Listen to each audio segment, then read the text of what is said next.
Longer me.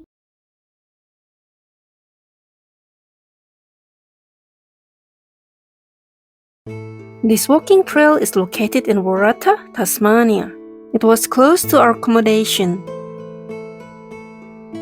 At the entrance, there is a stone memorial for a girl, dated November 2023 with the message, "Celine, you will never be forgotten," from the community of Waratah. Time to start our walk. The path is lush with greenery.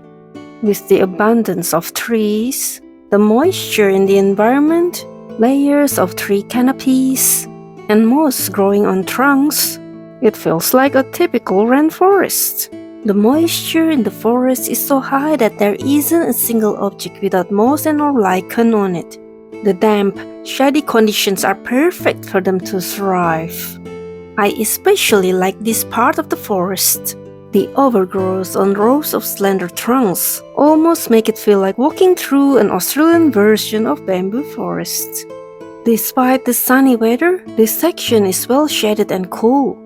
Look at the snake-like tree trunk. It acts as a base for many sapling-like branches that grow straight up. At its tip, we found a cluster of mushrooms. The curvy branches and trunks show how the vegetation grows freely here with little restraint. More mushroom in the vicinity. This artist's conch, as hard as a wood, was traditionally used as a writing board. It can also be made into a medicinal tea. And look at this cluster of bright red mushrooms nestled in a tree trunk. They are called strawberry bracket. Their vibrant color contrasts with the surroundings, making them easy to spot. It's clear why Tasmania works hard to preserve its pristine environment. The forest is left to grow naturally, and the vegetation flourishes untouched. Because of the low light, my video turned out shaky and blurry, especially when I was moving around. I think it's time for a new recording device. My current one is quite outdated. Not long after, we came across a bridge. We walked through the path while looking at our surroundings. This area is even more humid with thicker vegetation. Moss is everywhere, and the ground is saturated with water. We also found a tiny waterfall here, and a lovely spot for a shot. As we approached the main waterfall, the ground became wetter and muddier. We had to tread carefully to avoid dirtying our clothes. After this narrow path, there's another picturesque spot surrounded by lush vegetation that was perfect for more photos. After a bit more walking, we arrived at a stairway leading down to the waterfalls. The stairway was quite long, and as we descended, I couldn't help but think about the climb back up. At least the stairs were well constructed, making the walk safer and easier. Finally, we reached the viewing platform for Philosopher Falls.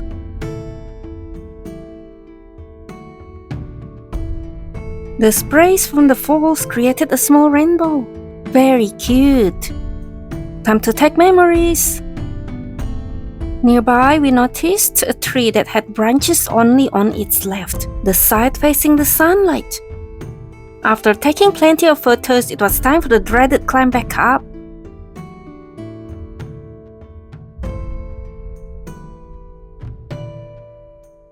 Then the walk back to the entrance. We retraced our steps. Back to the bridge.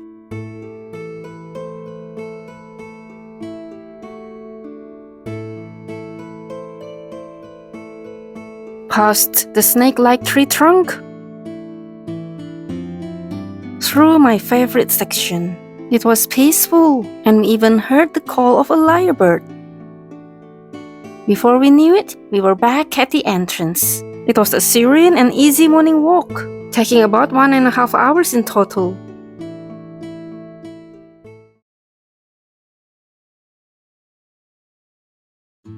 Next, we headed to Ridgely, Tasmania. This park path leads to the Guide Falls. According to the sign, it takes only 10 minutes to reach the falls.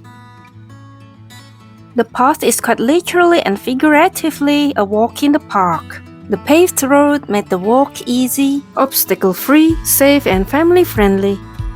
On our way, we passed a small waterfall. The path is really short and straightforward. The main falls were visible straight ahead, but we decided to explore the higher ground first. It was a short climb to the top. At the top, there's a lawn for sitting and relaxing. From there, we could see how massive the waterfall truly is.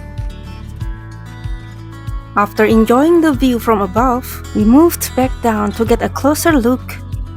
It's amazing to think that such a large waterfall is so accessible from a park you can visit regularly.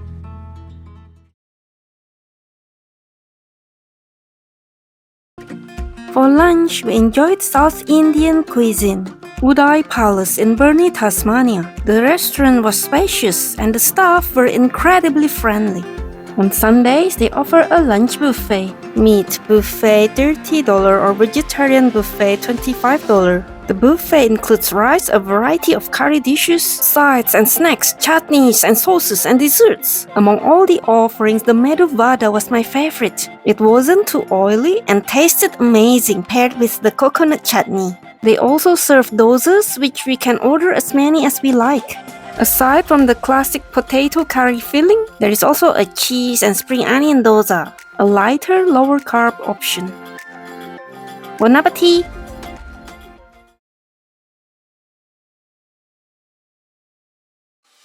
Moving on to another walking track, the Rocky Cape. The trail starts with a climb right away, with plenty of stairs to tackle.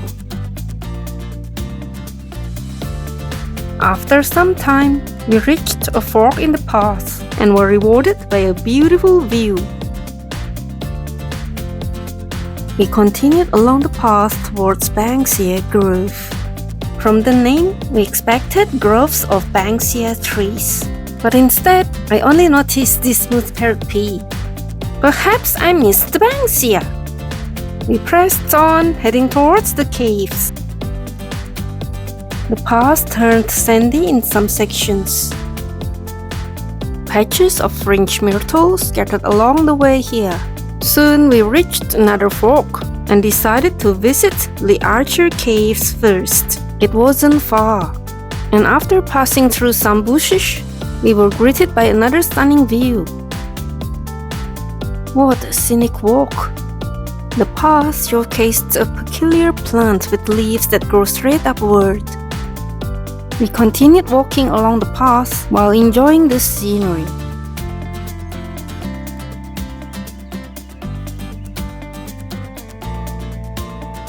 We came across some tea trees with their neat symmetrical 5-petal flowers.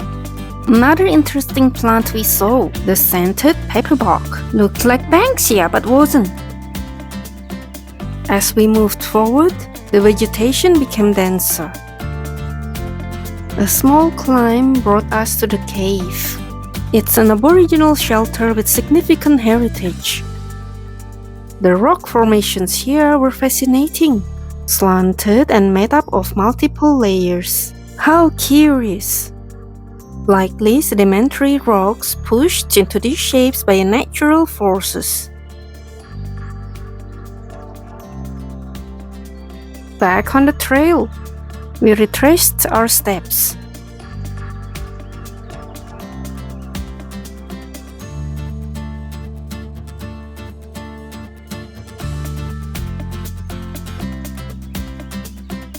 We spotted the rare coast dusty miller, a plant that has two kinds of leaves.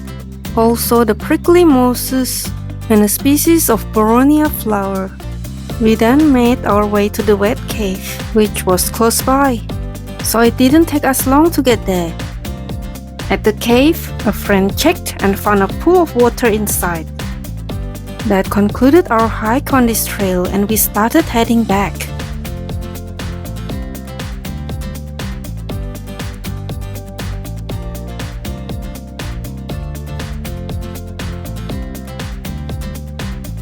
After a while, We arrived at a rocky beach. This is the sign of this national park. This beach is covered in razor-sharp rocks, aptly named Razor Beach. Look at how sharp the rocks are. The rocks are layered vertically, resembling sharp teeth that can easily puncture your shoes. Imagine falling on these rocks. Ouch! The bright yellow and orange patches on these rocks looked like minerals from a distance. But they turned out to be lichens, likely several different species, giving the rocks their striking colors.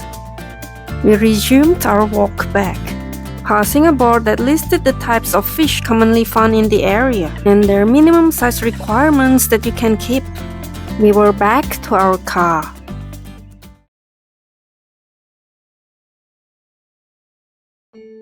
Next, we headed to the path for Waratah Arch, which was just a 15-minute walk.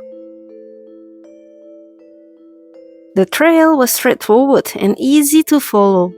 There was not much sunlight, so the recording is blurry and shaky. Really need to change my recording device. Winding through a natural rainforest, typical of this part of Tasmania. The forest floor was scattered with fallen trunks and low vegetation, adding to the charm of the walk. We were almost there. Before long, we approached the final stairway. Just a short climb and the arch came into view.